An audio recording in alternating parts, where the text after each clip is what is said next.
Hello, everyone, and welcome to Twillow Talk. I'm Janice Coughlin from the Twillow Lifestyle Community, Twillow Lifestyle Academy. I'm joined by my beautiful co-host, Jennifer Tchaikovsky, and we have an awesome special guest, DeeAnne Riendeau, who is joining us today. It's always a pleasure having you on, so thank you so much. Oh, I'm so happy to be here with you. It's awesome having you here. I've got things beeping up on my screen here. Okay. I was like... What's going on? So we have lots of great people in the audience already. So let's say hello to a few people before we get started. And we've got Hypnocity. Hey, Hypnocity. Hello. And we have Catherine. Hey, Catherine. And we have Fogo Pogo, which is Kaylee. And she's saying hi, Mom, because Catherine's her mom. And she says hi back. Yes, thank you. I'm at 444 subscribers, which is pretty cool. It's a great number. Love that. So thank you so much. Great to see you, Rachel. Thank you for joining us. And Brenda, sending you lots of healing vibes. So we are here. We are here. We are. Here, there, and everywhere. I am here. Here I am. I am. We have the best chatters, so they chat away, and I sort of try and keep an eye on that as we go. And they're really cute. I love them all. So I'm actually going to put you in the center. We're putting you in the hot seat. We're going to put you in the center. It feels good. Why don't you tell everyone a little bit about what you do, DeeAnne?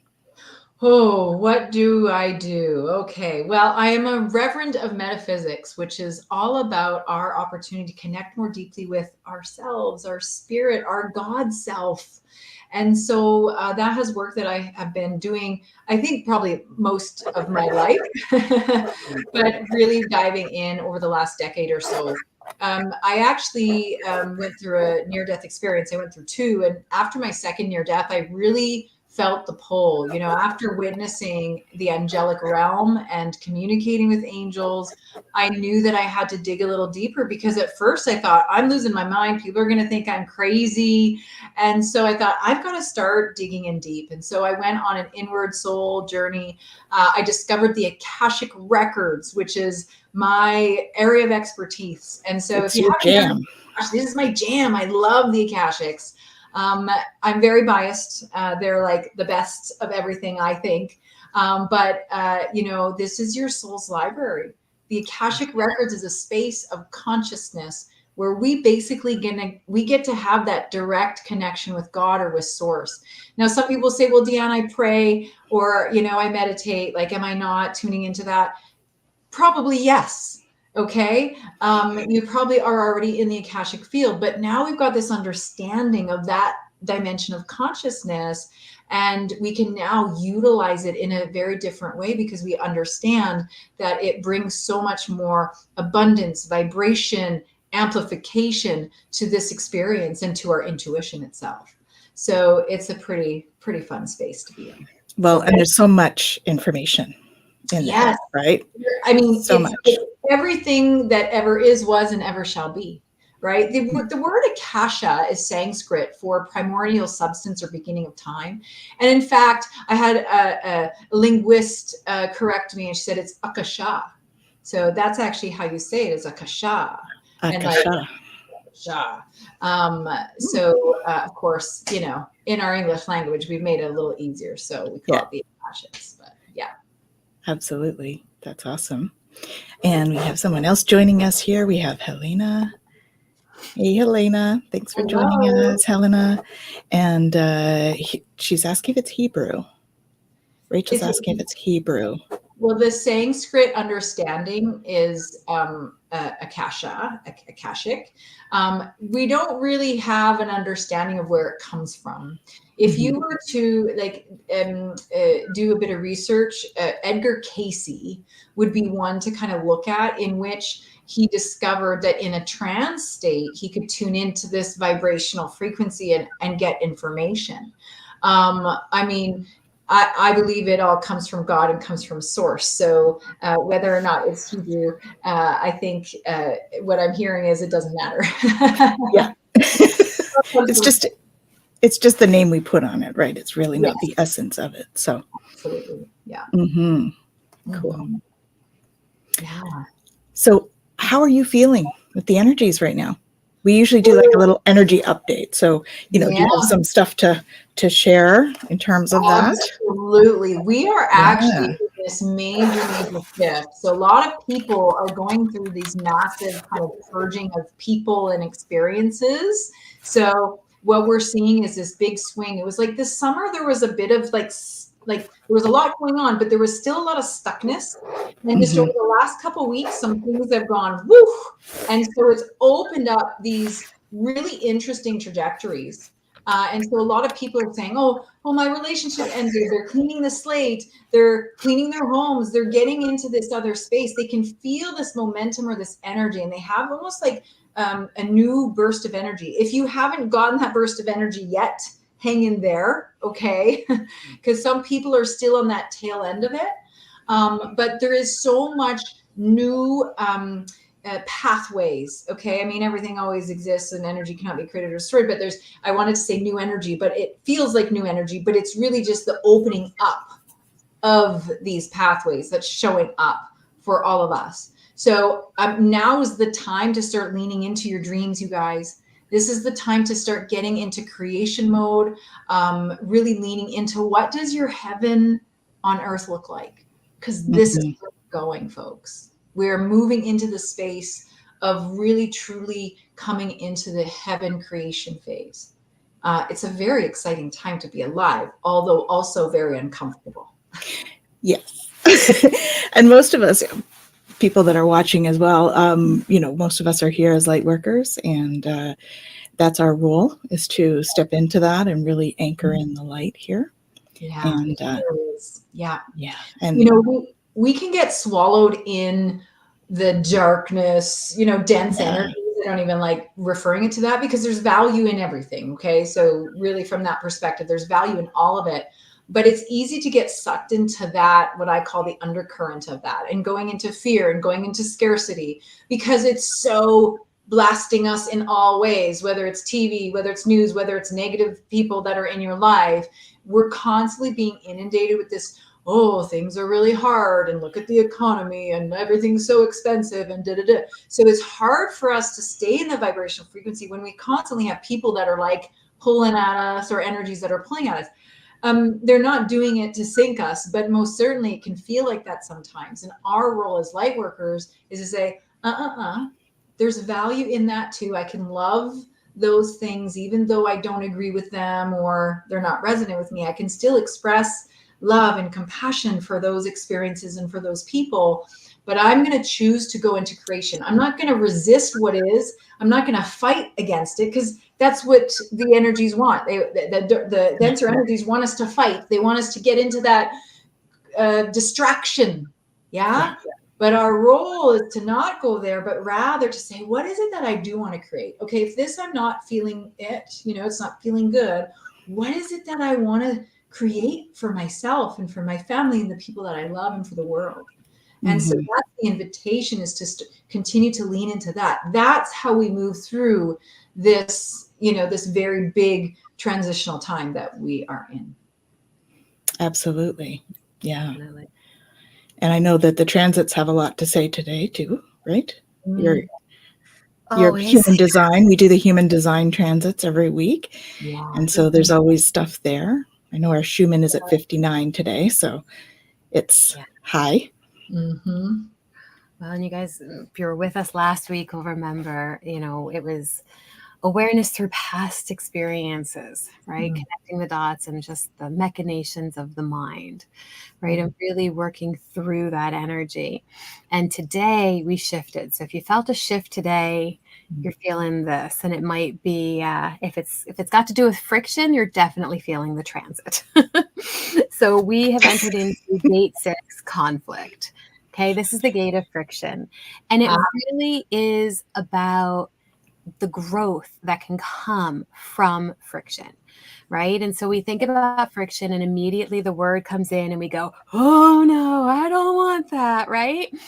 But it is, Richard Rudd in the Gene Keys talks about it being the path to peace. Yes. Yeah. Right. And what we need to do to be able to move through that. And so the shadow aspect is conflict. The gift aspect is diplomacy. And the siddhi, the higher essence of this, is peace. Right. And so when we really look at the energy that's coming for us, just as you were talking about, right? All of these energies are there. We move the shadow, the gift, the siddhi, like the full continuum is always present. Right? But it's what are we doing with this energy? Are we falling victim to the emotions?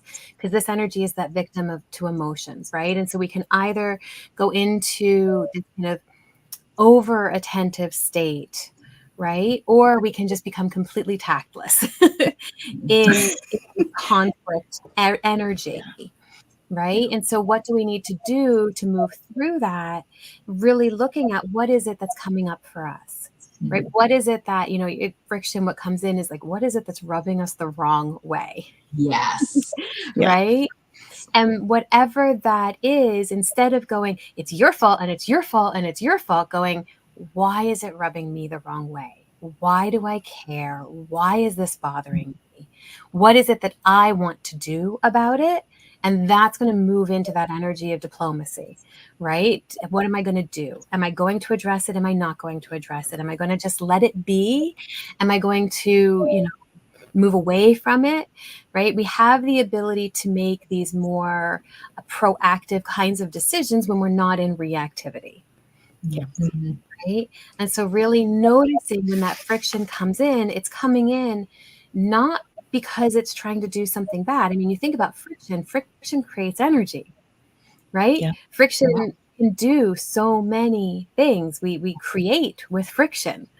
And so when you really look at this energy, there's a lot of potential here. We just have to be really mindful of our attitude around it and how we're choosing to navigate it. Brilliant. I love that. There's a couple things that came to mind, and one is the starting of a fire. How do we start a fire? How do we used to start a fire? Well, rubbing rocks or sparking rocks or wood or whatever they do. And that is the friction that can ignite something so brilliant and so beautiful. And so what I hear you saying is it's about our opportunity to leverage that friction or leverage no matter what that dense energy is, right? And to say, okay, what is in this for me? How do I grow from this? And what can I do as part of that evolution that really helps me to become this higher, more enlightened human being? Yeah. Well, when we get into the nuances of this energy, it's a fear gate in human design. And the fear associated it is the fear of intimacy, because this is a relational gate. It's a tribal gate. So when you really look at it from that perspective, it's like, what is it that I'm holding myself back from that isn't allowing me to be intimate, whether it's with myself or with somebody else? Yeah. Yes. Right. Yeah. And whenever we're in relationship, there's going to be friction. Like you said, friction creates fire, and fire is not a bad thing when it comes to, what we want and what we want to motivate us and move us and all of that. And so, there's a lot of power and energy in this. And I see the friction as like grist, right? It's kind of like we work out our emotional muscles on the friction, so that it just makes us stronger. So it's like a workout, right? Yeah. You use that sort of resistance training in a way, right? To build those emotional muscles, to be able to understand ourselves more. So it gives us those opportunities for self-reflection. And I think those are super valuable. I love that. Strength training for the soul and the spirit. Yeah. And part of that is, as to what you were saying earlier about the energies around us, right? And part of this is, who's right for my tribe, right? Because again, it's that tribal energy circuit, right? And part of that is when we have that friction, we have to decide, is this friction going to bring about growth and movement, or is this friction actually causing problems that can't be resolved in this way, right? And so we're determining if these dynamics are appropriate or not for us. And it takes a lot of strength sometimes to be able to say, you know what? I don't want to move forward with this friction. This isn't working for me. Yes. It's so interesting because I just had this happen just in the last week. So I have a client who came in and it was part of my program, and she's lovely. She's got so much good in her and such a strong spirit. But she had been missing some payments, and then she was kind of going MIA and not responding to messages. And I felt so disrespected. I felt, you know, I'd given her this angel grant, which puts me at a great risk. So people that work with me that maybe don't have the money up front, I give them a grant for no interest and they can just make monthly payments. So I made all these concessions, you know, and I'm being mad at myself too. So I'm feeling all the friction of that and, you know, feeling the frustration, like, why is she doing this? She's self-sabotaging. If she would just lean into me, I could help her, you know, and I felt all this friction. And so I reflected on it and spirit guided me. They said, DeeAnne, is she serving your highest good? Have you gotten what you needed out of this experience? And I have. And so I released her from the contract this morning. Yeah. And I took all the learning from that. And I just said, okay, I've helped you as far as you've been willing to be helped. And I cannot continue doing it moving forward. It's the first time, you guys, that I've ever released a client from a contract. So it was a really big growth and it was scary for me. What is she going to do? What is she going to say? But as soon as I sent it, I was like, oh, that was easy. And then guess what? I got another client reaching out that is aligned for me. And they're like, hey, what's this big program that you've got? Like, what's this offering? So it created the space, you know, and it reminds me of this little meme that was floating around. It was an image of this little girl and Jesus is holding the little teddy bear. You guys remember this little meme? And she's holding this little teddy bear and Jesus is hiding a giant teddy bear. And he's saying, let go of the little teddy bear and I'll make room for the big teddy bear. Yes. And so I realized, okay, here I am holding on to the little teddy bear. If I let it go, I get the big teddy bear. So so powerful. Definitely. Yeah. Yeah, that's certainly a big theme right now, is being able to let go of what no longer serves, right? Yeah. And it's true though, when you do that, it does make that room. Yeah. I haven't let go of clients, but you let go of friends or things like that. Like there's Hypnocity is chatting here about, people that have said if she votes a certain way, they're going to say goodbye, right? Yeah, that is. And it's just, she's trying to find a way to bridge the divides. It's challenging. And I think to answer this question, how do I attract more evolved relationships? I think that starts within, right? We start to be the person that we want to have in our lives, because like attracts like. And so that's what that would be my suggestion. And I think that you already are, and that's probably part of why this stuff is coming up for you. Because when we have that when we switch, when we start to evolve, the people in our lives, they're just not as comfortable anymore, right? The ones that may have been lifelong friends, all of a sudden they want you to be the old way, and you're evolving into something different. And often I have so many clients come to me and they're like, I can't be in this friendship anymore. And I'm like, it's okay. It was there for the time, right? Mm-hmm. And we have to be okay with, okay, thank you, I'm letting you go now. And it doesn't have to be a big angry scene or anything, right? It can just be like, okay, we'll just release that and allow them to do what they're going to do and just not participate in the drama triangle. Mm-hmm. I mean, it's hard when people, we go through that. But the thing is if they are your friend, if they love you, they're going to love you no matter how you vote. No matter what your beliefs are, they're going to love you. And so what happens is they want to invite you to be in their vibrational field. So of course they're going to keep wanting you to do certain things in a certain way. But is that in your highest good? And is that out of love? Or is it out of a place of lack of love or lack of esteem that they have? Yeah. So you're absolutely right, Tanis. It is about allowing yourself to, continue evolving this. because then naturally people will just be magnetized to your vibration, and the people that are not in your field will drift away in some way, shape, or form. And spirit can really help us to allow that to happen in a peaceful way, right? That is with love and compassion. Yeah. Grace is the word that I like to use Grace. around that. It's like Beautiful. to give it grace, and we can extend grace to that person that says, if you don't vote a certain way, we give them grace, right? They are where they are, right? But also creating the space to be able to be in your frequency and not be pulled down into theirs. Yeah. What comes to mind, just that idea, it takes two to tango, right? We can't have a fight if we're not fighting. Exactly. Yeah. If we're not in the drama triangle with them, they can be in their own drama triangle, but we don't need to be participating. Exactly. And it doesn't mean that we're never going to have people do that. That we're never going to have experiences where people say that or do things like that. But when we're not engaging in it, they have no choice but to do something different. Right? Because people can't continue if their behavior isn't doing anything. I mean, this is like behavioralism 101, right? We look at the function of a behavior, and if that function isn't getting met, people do something different because they're trying to meet a need with that. Yeah. Right. And so if we're in a relationship with somebody and they're demanding certain things of us that go against who we are and who we want to be in our reality, it is okay to say, I can't meet you there.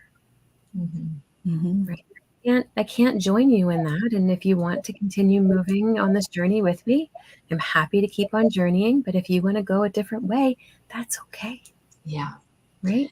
And that's the bridge, by the way. Like, we can't get people to see what we see or what we feel. They have to go on their own journey. So if we are allowing ourselves to evolve with love, we're extending them love regardless of whether we agree. We can still extend them love even if we're not in their circle, even if we're no longer friends. We can still extend that love.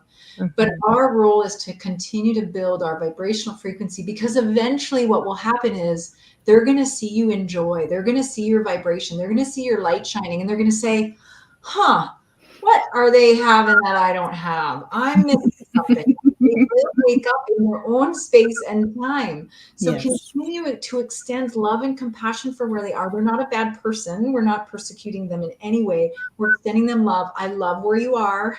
I'm just not there right now. And that's okay. So just reminding you of that too, because we have a tendency of wanting everyone to think the same and be the same and come with us. Like, we know what we're talking about. But then that in a way is also coming from ego too, of like, hey, I am where I am and you are where you are, without judgment. That's the thing. Judgment. And that's the tricky part, because we're so conditioned. We've been conditioned for thousands of years for that ego to come in and say, well, this person says that and they're wrong, or this person does that and they're good, or they're bad, or they're whatever. And so, we talked about Judgment Day coming. It's not Judgment Day, it's Compassion Day, where God really extends love and shows us true love within ourselves, where that judgment is completely wiped away. And we see each other for the pure souls that we are, just walking our journey here. Yeah. And we're all together in the journey, right? Yeah. And the other side of that is, if somebody doesn't want the compassion, if they don't want love, that's okay too. Yes. My mom has said this, and I'm sorry, Tanis, but I feel I need to say it before I forget. But my mom says, the quality of the love that you extend to others is not diminished by their inability to receive it. Right. So in other words, we can extend that love, and just because we do and they're like, meh, and they don't want it or whatever, my love's not diminished because they don't want it. Nor is our self-worth. Nor is our self-worth, right? So I just felt that was an important piece to add. Absolutely. And what comes up when we're talking about all this is, I know when I first started my practice, right? We're talking a decade ago. We're trying really hard to help people, and you think, okay, and you almost get into, this is the ego talking, of course. You get into that, I want to save people. Yeah, we can't save people. We can support them, but they've got to save themselves. They've got to do the work themselves. right? Yeah. So it's like support, not save. And that's kind of what we're talking about when we're talking about that, when people are in different spaces, right? Yeah. And it's not about the judgment. It's about being there to support if it's needed, but that we can't make the change for them. Mm-hmm. And the other piece that came up for me while we were chatting was that, you know, when we start to move and we start to evolve ourselves, and sometimes there are those that don't want to come along, you know, there's a time when people seem to feel guilty that they're changing the environment, right? So maybe I'm the one that changed. I shouldn't be changing. Maybe I shouldn't be evolving. Yeah. So there's also that kind of barrier that people have come across in their journey, right? And we're meant to evolve. That's what we're here for, is to evolve. But it's difficult to understand that, I think, sometimes when you're in the situation where people are not, and it's heavy, and, you know, everything. You're the one that's creating not status quo. You mentioned something about, you know, how people want to keep the bubble the same. And then you start changing the bubble. And it's us that's doing the changing. So we're the ones that are responsible for the change, so to speak. So there's that piece too. So it's in terms of being self-compassionate, you know, and not judging self for that. That's super important too, making sure that we're being good to ourselves. I love that you brought that into the conversation, because I mean, I became an EMT. That was my first career. I was a medic and a firefighter because I wanted to save lives. I thought that was my divine mission, to save lives, right? And so I went into that profession, and I did not save anybody, you guys. I was always in there too late. So, you know, I started to get like in this place of like, okay, well, if I can't save people, I can please them. And so that's what I became, was this people pleaser. And so I wanted to fix everything and help everybody, and, you know, did that to the point of total exhaustion and burnout, right? Yeah. And, you know, there's a bunch of stuff around people pleasing, but the key is coming back to, where am I pleasing myself? Where, you know, and I had sacrificed every aspect of myself to please others. I had shrunk myself.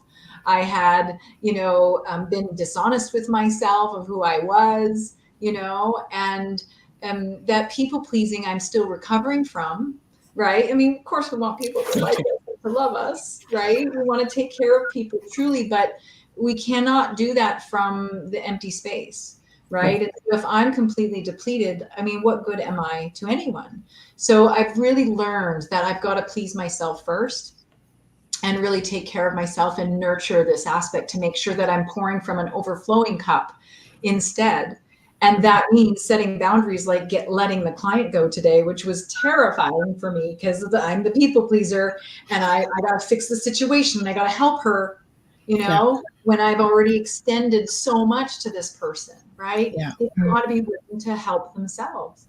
And so, you know, Brene Brown has a great quote, and something like this. It says, the people who are angry or disappointed when you start setting boundaries are the ones who benefited from you not having any in the first place. Yep. So, we're going to ruffle feathers when we start to stand in our truth and in our power, and we start to say no to the things that aren't in alignment for us. And that's okay. So it's okay to change the status quo. It sure is, right? Yeah. And to your comment about like dragging people into enlightenment, because you know, you want to, you go like, I under this thing is like so amazing. I just want you to see it. I just want you to know it. And what is so powerful is we are all on our own journey.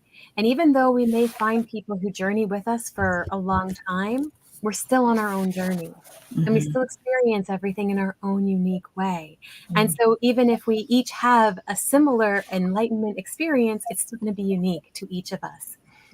And if we can recognize that everything about our journey is uniquely our own, we don't have to make anybody else see it. You don't have to get anybody else on board for it. Right? But if they want to journey alongside us, then exactly as you said, we can just shine our light on that path and go, hey, this is where I'm walking. If you want to come with me, you are welcome to come along. And I think there's a tendency when we look at it in that sense, because it's our unique path that we feel misunderstood, because nobody can see things from exactly our perspective. Yeah. But we need to remember that we are all connected. So my experiences are your experiences. And so we will find those common experiences within that path, right? They may be, so I always bring up the cell phone thing, right? Like you guys see a purple box, right? I see a black screen. Same thing, different perspective, but it's the item itself, or the aspect of the path itself that we have commonality on. And so if we can look for that shared understanding of the common ground for all of us, that's where we can find the joint compassion and the joint love, really, right? And understanding. Well, and this is where the energy of the transit comes in, conflict and friction. Because if we get into this place of, you have to understand it from my point of view, it's not going to work. No. But if we can approach it from a place of open curiosity, right? It's like, oh, I see purple, you see black. Can you tell me more about that? Yes. Yeah, exactly. Now we're opening that door for a more mutual understanding, right? And so we recognize that, even in that, because we're all here to have a unique experience, right? Like, we are the universe experiencing itself in a billion different ways. And that is the whole point of this, is to experience in a billion different ways. And so even how I experience purple or black is going to be different than how you experience purple or black. And yet we have a mutual kind of understanding of what we think that is, right? As long as we are in this differentiated journey, it's going to be unique. Yeah. If we can move beyond that, we get into that wholeness, and we recognize that everything is everything. And right? perfectly in place. Yeah. Exactly. But there is going to always be, while we're in this experience, a duality in that way. And we have to get to a place where we recognize that's okay, because there is a temperance to this experience, right? And that the part of us that is connected to all of it is eternal, right? But the experience itself is not, in the sense that when we get caught up in the conflict, when we get caught up in, whatever it is that's showing up for us, that's causing that friction, it's okay. It's temporary. Yeah. Right. And if we can, as you guys are talking about, be open and be loving and be kind and be curious, we can move around that friction and never actually have to feel it, sense of it. Yeah. Yeah. It's beautiful. Curiosity without judgment, right? Leaning in to just explore, but without needing to convince someone else of anything else. This is true personal power here, guys. You want to talk about power? True personal power means that I have such a deep relationship with myself that I don't need to convince anybody else or persuade anybody else, because I know my own power. The people that are lacking that sense of personal power, those are the ones that need to control everything. Because they're lacking the personal power. So they try and get it outside of themselves. Personal power doesn't come from outside of you. It comes from inside of you, right? And so when we stand in that true sense of personal power, we can hold the space for those enriching conversations that says, hey, I see black, you see purple. Tell me about that, right? We can hold the space to do that without judgment, but to just hold the space, right? And it doesn't mean we have to agree. It just means that we're willing to hear another perspective and be curious so that we can continue our expansion and enlightenment. Yeah. The whole healing journey is all about learning, right?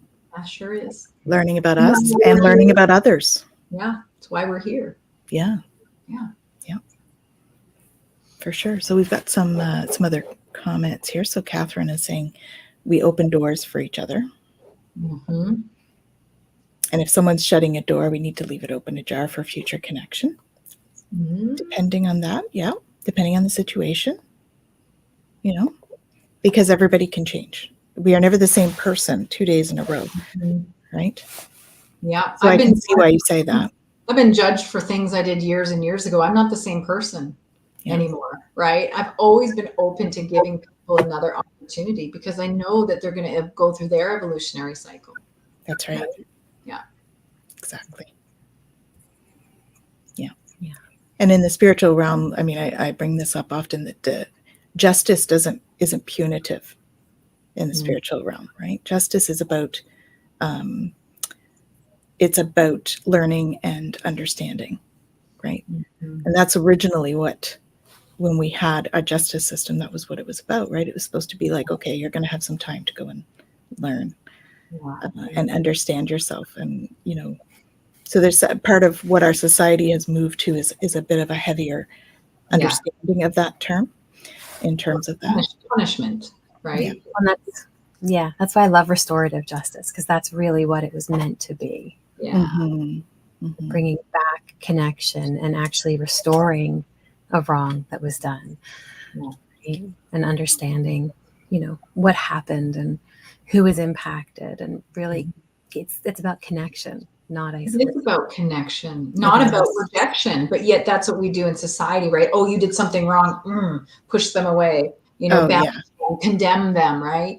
There's a tribe in Africa, and I can't remember what tribe it is. You guys know the Dogon tribe. Yeah. Where someone does something wrong, and instead of condemning them, they gather around and they tell them all the wonderful things about them and all the ways that they've helped other people to remind them of their true essence.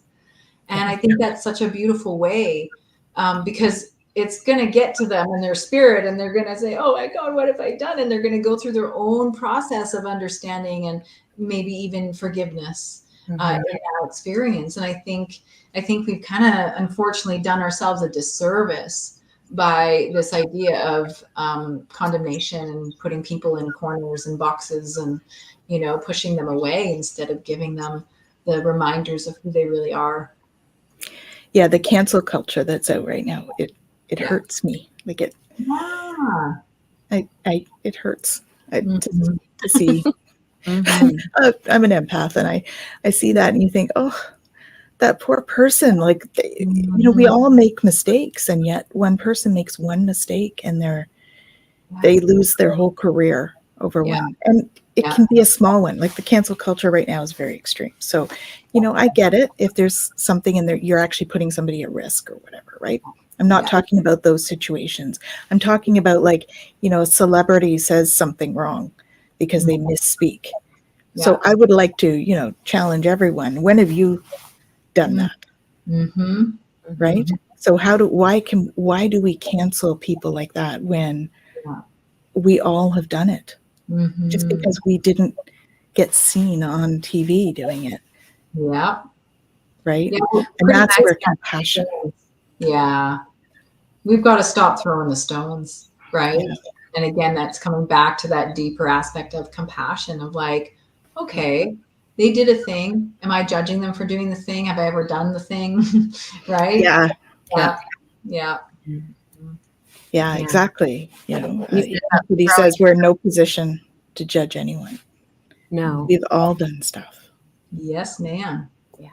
Well, and it's that teaching of Jesus in the Bible, like whether you believe he is, anything or not, like the teaching is so powerful. Let him without sin cast the first stone. There it is. Right. I can't say you're a bad person. I've done things that are wrong. Yep. Mm-hmm. Yeah. Haven't we all? Yeah. So we can't hold that space for condemnation when, we hold energy for ourselves too. And we talk about, the self-talk and the self-criticism and the self-judgment and all of the things that we get caught up in, right? And we get caught up in that. If we're holding space for that for others, we're holding space for that for ourselves. And all of the things that we put out, we then fear to come back to us. Right? So we have to be really mindful of that energy. Yeah. Because, what we judge is often something that we don't like within ourselves. It's a mirror, people.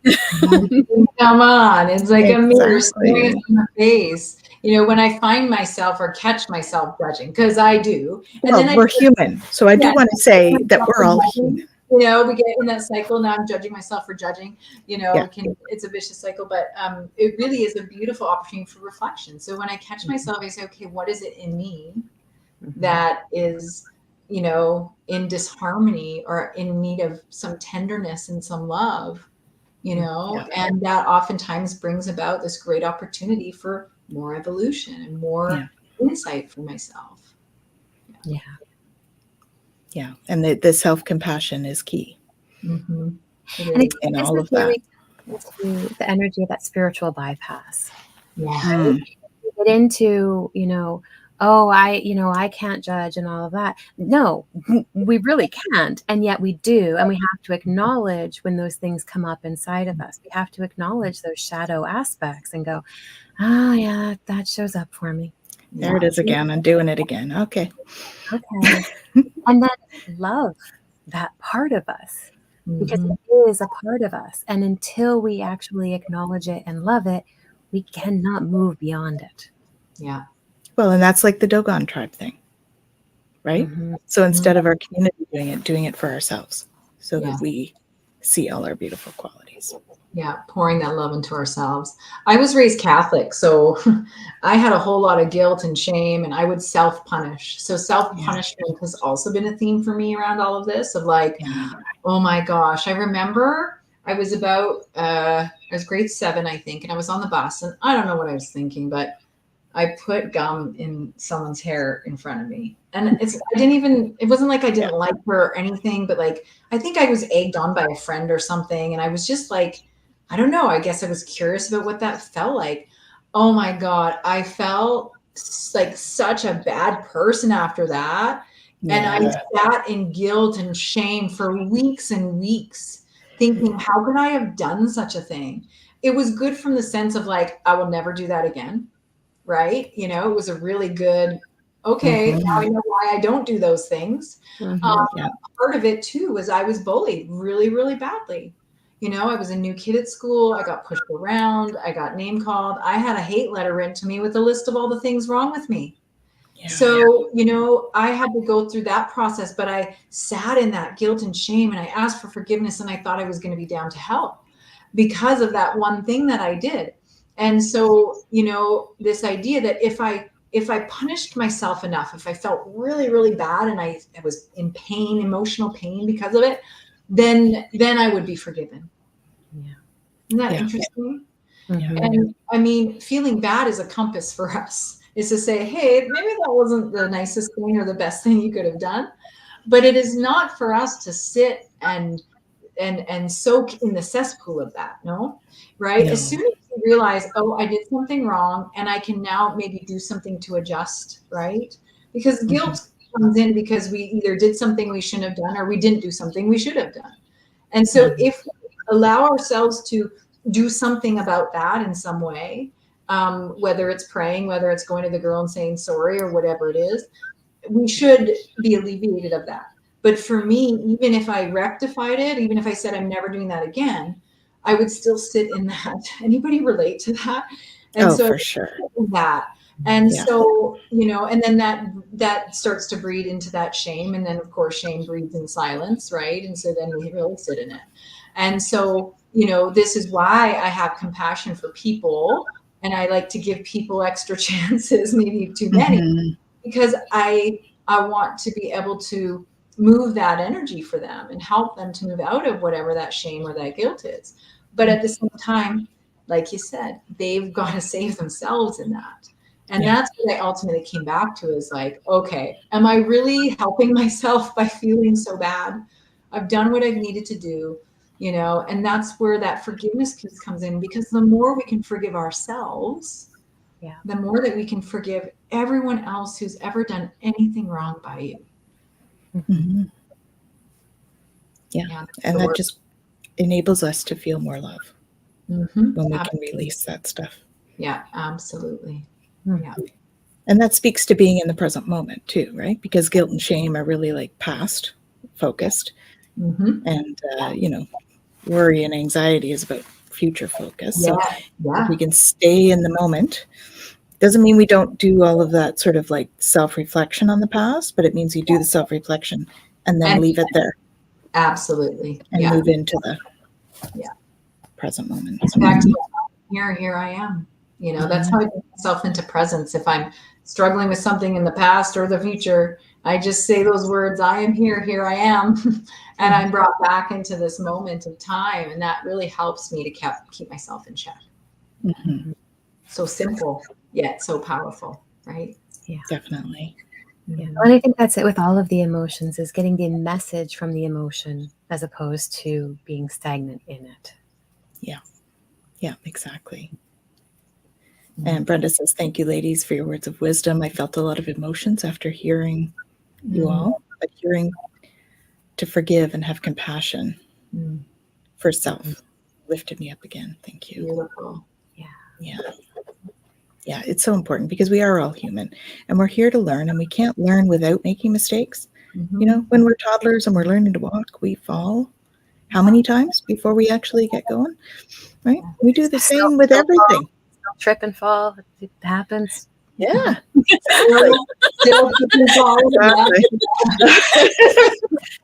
We do things multiple times in different ways.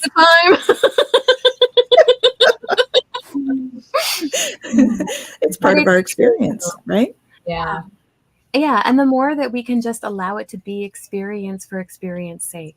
I'm having an experience. It is what it is. It's okay. Right? The mind wants to label everything: good, bad, better, worse, right, wrong. And it's like, okay, mind, I get it. I get that you need labels, but they're not working for me right now. Yeah. Yeah. That's why we got on and I said, so I'm having a day. I was trying not to label. I was like, I'm having a day. Yeah. It's a day. Like our word interesting. It's my word of the year, I think. Yeah, it's interesting. Yeah. It's interesting. Trying to stay in that observer. Control. Yeah. You know, I find the bulk of my work when it comes to like judgment and self-punishment and all of those things is really coming back to my relationship with my ego self. And in metaphysics, we talk about the ego self being the false self. Yeah. Right. Whereas our divine self, our higher self, is the true self. And then we're floating around in the ether in between. You know, we're multidimensional, right? And so this opportunity for us to really befriend that ego. The ego does have a great space for us, right? It keeps us in check. It keeps us in this human world, right? But over thousands of years, that ego has started to run the show. It doesn't know its place, and we can't blame it. We've conditioned it to interfere with everything, right? Yeah. Now our job is to now condition the ego to go into its place and stay in its lane. And so one of the techniques I have is to give your ego mind a name. So my ego name, her name's Jane. Love Jane. But you know what? She pipes up from time to time and I say, Jane, thank you so much, but I've got this. Or I say, Jane, what is this really about? And then she tells me. And so it helps me to separate myself from myself. Yeah? Because otherwise we get lost and we're like, I don't know, is that ego? Is it intuition? I'm not sure. And we have trouble with discernment and making decisions. And the ego wants to make up all sorts of stories. So there's the imagination of the ego, and then there's imagination of divine. Very different sets of imagination. Yeah? Right. So that ego mind can create all sorts of stories, right? Yeah. And most of the time, not even true. Recently had a client, I was teaching a class and I said something about someone who was going public and reading people without their permission. And I just cautioned on that. You know, we want to get their blessing and it's really important. Well, for some reason, she thought I was talking about her, but she hadn't done anything wrong at all. I wasn't talking about her at all, but she created this story and she was so devastated and she thought she had done something wrong. And we got on the phone. She goes, oh my God, I completely made up this story. Completely made up the story. And she felt immediate relief, but then she looked at it and thought, okay, now where did the story actually come from? Right? It was a major self-esteem issue because she was just starting to get going, get momentum. And so it was almost like this self-sabotage that was coming in for her to say, here we go. You don't know what you're doing. You're gonna, whatever it was saying to her. So our job is to catch the ego. to catch the ego and say, wait a second, I appreciate that you're looking out for me, but there's more to this than that. And that's not the truth. And so once we do that, the ego gets quieter. The ego starts to retreat a little bit. You know, my friend, she calls hers the itty bitty shitty committee. You know, what you want, okay? The peanut gallery, right? Yeah, sometimes. So, you know, I love that idea of giving it a name because it helps us to get out of the way a bit so that we can see more clearly. And it's been one of the most powerful tools in my life to getting out of my own way. Yeah. When we use that naming in therapy too, it's diffusion, right? Being able to separate ourselves. I'm not my thoughts. I'm not these feelings. I'm having them. I'm experiencing them, but they're not who I am. Yeah. Right. And being able to recognize that, it gives us that opportunity to go, okay, well, if I'm not all of these things, then what am I? Who am I? Right. And then we're able to tap into that greater consciousness. And so I love that. And, you know, have clients do that as well. And some of the names, oh my goodness. I love some of the names that people come up with. Right? It's so fun. Yeah. Yeah. And when we look at it, sorry. It's okay. Go ahead. Yep. In the human design perspective of it, because we talk about the mind, right? And the mind is that equivalent to that ego self, right? And so in human design, we talk about how the mind is supposed to be the passenger consciousness, right? It's not supposed to be the driver. It's not supposed to do the dictating of everything. It is supposed to be sitting in the passenger seat and enjoying the ride, right? And it helps with certain things, but it is not here to dictate the drive by any stretch. And so being able to have that separation, it really helps us to recognize when the ego is jumping in or the mind is jumping in, trying to take the steering wheel, and you're going, no, I got this. I got this. You can give me your feedback. I want to hear what you have to say. You're here with me, but I got this. Yeah. And in the framework that I use, it's we name the higher self instead. And so it's still a similar concept, right? You're just differentiating between the two, which is a great way to. You said. I name them both. Name them both. Give them both. Yeah. I like that idea, actually. I really do. Yeah. Yeah, it's so interesting though, but we've been so conditioned for that, right? And most people are walking around the world with their ego running the show. And what we're actually seeing is people's personal free will being stripped away because the ego is hijacking them so much, right? They're actually not coming from a place of free will anymore. No. And so this is really going back to that sense of personal power of saying, hey, wait a second, this is a choose your own adventure. I get to choose it, not that ego mind that's so full of it, you know, full of conditioning and programming. And fear. You know? Yeah. So it's a big epidemic, really, this issue. And it almost feels like a plague in a way to me, right? Yeah. Where it's like this tumor has overgrown you know, and now it's seeping into our decision making and all of the things, right? So I think it's an important conversation to be having for all of humanity to really start to put that into perspective. Well, it's such an important piece to realize the machinations of the mind and the way that it works and the programming that is involved in it. There was a study done years and years ago for split brain research. So originally it was to deal with epilepsy, and they actually the hemispheres of the brain, and they were able to do some deep dive research into what's going on. And they recognized that the left side of the brain is actually responsible for our labels and our judgments and all of kind of the who we think we are, right? That concept.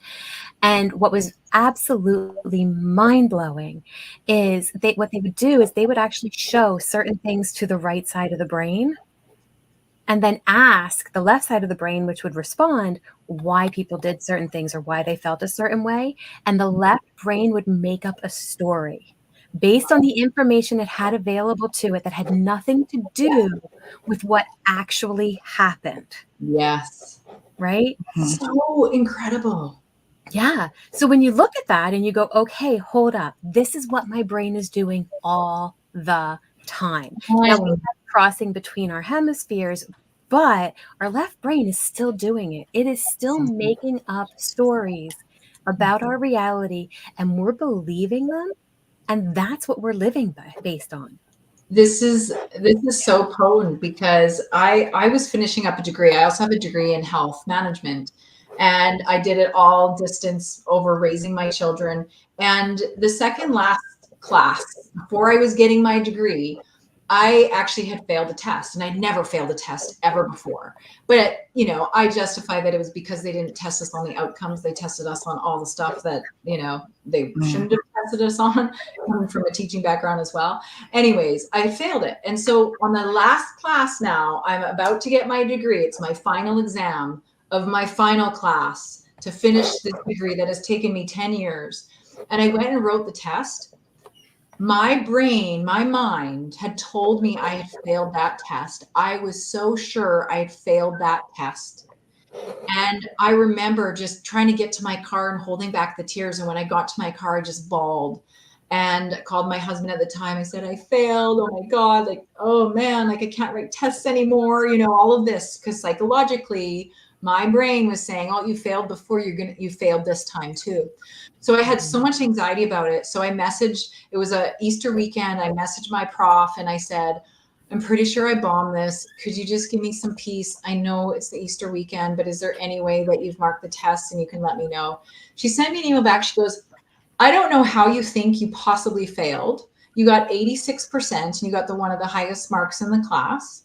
And have a great Easter weekend. Congratulations, you're done your degree. Great Easter present. Right? But I was like, I had so convinced myself. And I'm inviting you all listening to think about times when you've made up these stories in your mind and you believed them to be true. And then we can start to think about all the other people that are making up the stories in their mind. Right? Yeah.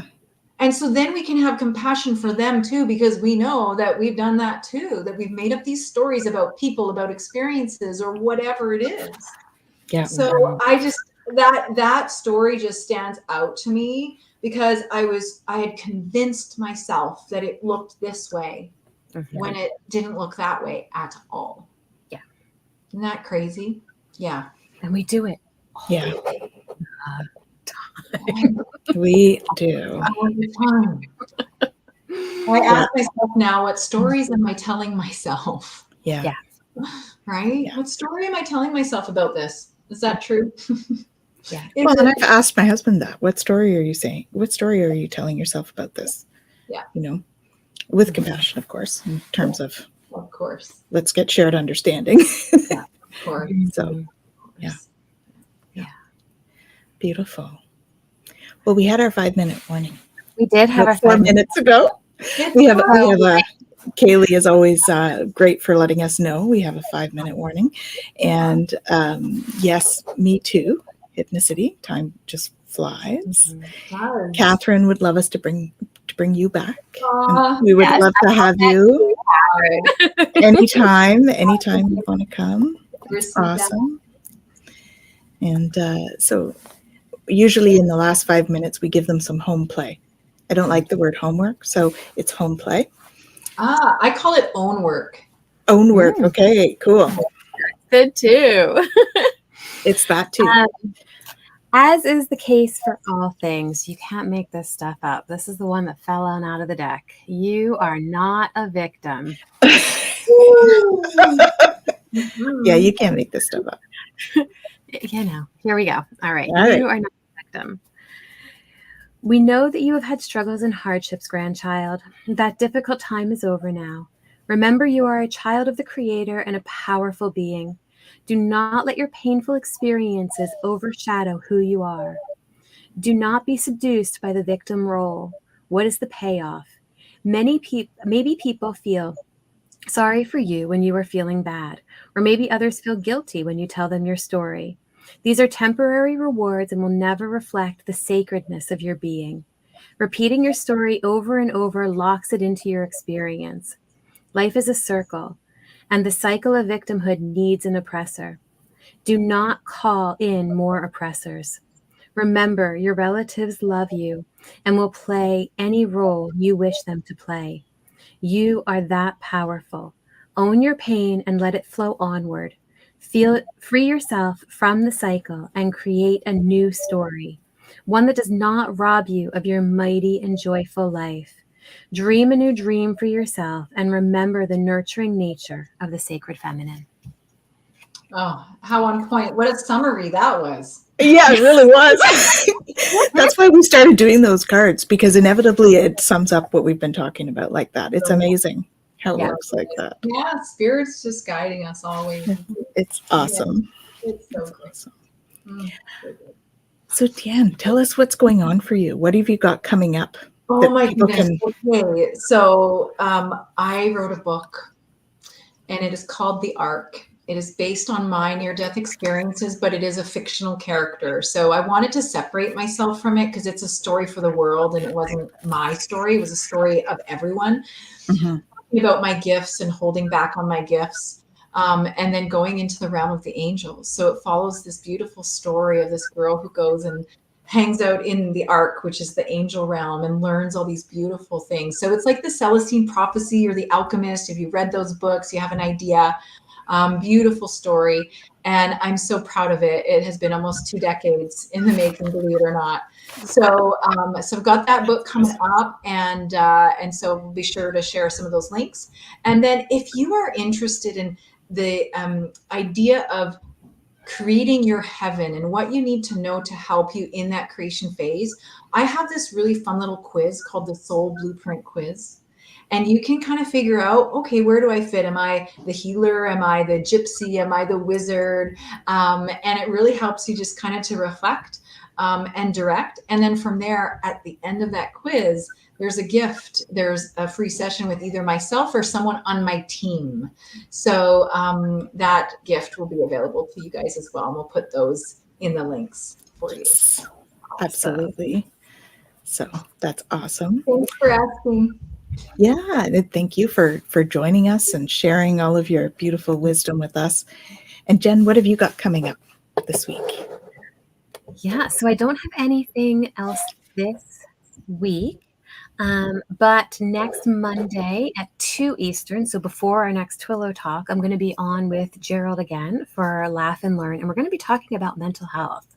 So it's going to be a really, really good show to get in with. So again, 2 o'clock Eastern, my YouTube channel, Gerald Tarot Stash's YouTube channel, and you'll be able to watch it or hear on Facebook as well. Awesome. And Jen and I have been working on this class, Peacekeepers of the Light. We did an intro last week, and it's launching. So the first class is next Saturday, right? Not this Saturday, the 21st, but the 28th. Yes. So if you want more information about that, please let us know. It's going to be quite transformative. It's a 2-year program, and you're going to know yourself. Like we talked about evolution in this particular show. It's all about that personal evolution. Even the title of it, Peacekeepers of the Light, has such a vibration. Just love that. Really. Yeah, we talked about, the warriors of the light, because that's really where we're going with it. Yeah. But we didn't really like the whole energy around warrior. And so what are we? We're peacekeepers, because we balance the energy. Right. That's where that's the whole concept. At the beginning, when you were talking, DeeAnne, you at one point you had said something, and I was like, "Oh, shameless plug for the Light Warriors program," and I didn't do it, but it was so bang on about that idea of not like what do I want to what do I have to fight against? Yes. What do I want to create? And that is ultimately the entire kind of premise of the course. Yeah. I'm going to have all of the tools to be able to navigate the stuff that's really hard, but also how do I want to do that? And so this warrior program is really about being a warrior through peacekeeping. What does it actually look like? And, love it. Really shedding that light. Oh, and fantastic. Creating that really good foundation to go into that work too. That was important for us as well. So yeah. Oh, awesome. Love it. So it's exciting. It is exciting. And so, let us know if you want more information, guys, on that. And we have come to the end of our show. Lovely. But Thanks. I love you all. And we're so thrilled that you are here, DeeAnne. Thank you so much. It's always an honor to have you on the show. Thank you so much. We wish you luck with all of your stuff, because I know you've got another program starting up soon too. So best of luck with all of that. Thank you. And we'll have you on as soon as we can again. Thank you so much. It's such a pleasure to be with you and in this beautiful sacred space. And thank you all for tuning in. I'm so grateful. I could feel your love and your compassion as we spoke. So thank you. Beautiful. Thank you all so much. And we're sending you all tons of love. Yes. Awesome. Awesome day. Take care, everyone.